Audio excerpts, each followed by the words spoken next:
বেশিরভাগ এক্সট্রোভার্ট মানুষ মনে করেন সফল হবার জন্য বেশি কথা বলতে হয়। আবার কিছু ইন্ট্রোভার্ট মানুষ আছেন যারা মনে করেন বেশিরভাগ বুদ্ধিমান মানুষরাই তো কথা কম বলেই সফলতা পেয়েছে। তাই তারা ভাবেন আমি তো কম কথা বলি, আমার কথা কম বলা তেমন কেন সমস্যা হবে না। কিন্তু আসল সত্যিটা কি? সফলতার সাথে কি বেশি বা কম কথা বলার কোনো সম্পর্ক আছে, নাকি এর পেছনে আছে অন্য কোনো গভীর কারণ যা আমরা অনেকেই বুঝে উঠি না?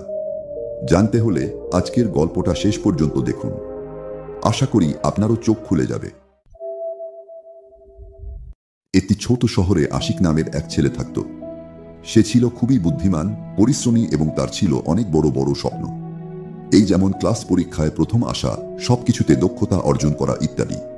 তবে তার একটি অভ্যাস ছিল যেটা তাকে তার স্বপ্ন পূরণে সমস্যায় ফেলতে চলেছিল। সে অপ্রয়োজনীয় কথা বেশি বলতো।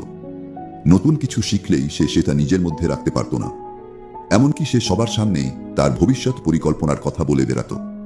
পড়াশোনা, ভবিষ্যৎ লক্ষ্য কিংবা ব্যক্তিগত ইচ্ছা অনিচ্ছা সবই।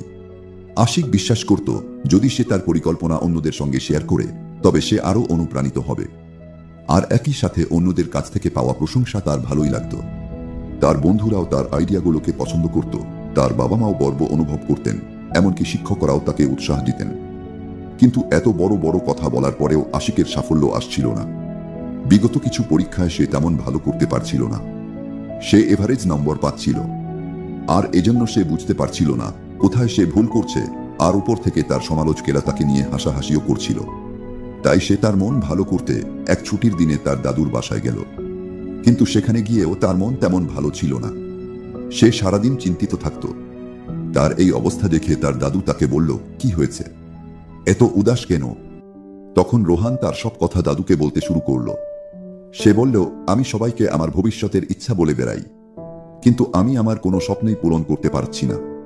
এমনকি আমি আমার স্বপ্নগুলোর প্রতি আগ্রহ হারিয়ে ফেলছি। এসব শুনে দাদু কিছুটা মন খারাপ করলেন। একটু চুপ থাকার পর তিনি বললেন, নাতি, সবাইকে তোমার স্বপ্নের কথা বলে বেড়ানোর জন্যই আজ তুমি আগ্রহ হারিয়ে ফেলছ। আশিক কিছুটা অবাক হয়ে গেল। দাদু তখন আশিককে একটি গল্প বলতে শুরু করলেন। অনেক আগে একটি গ্রামে রহিম নামের এক কৃষক থাকত।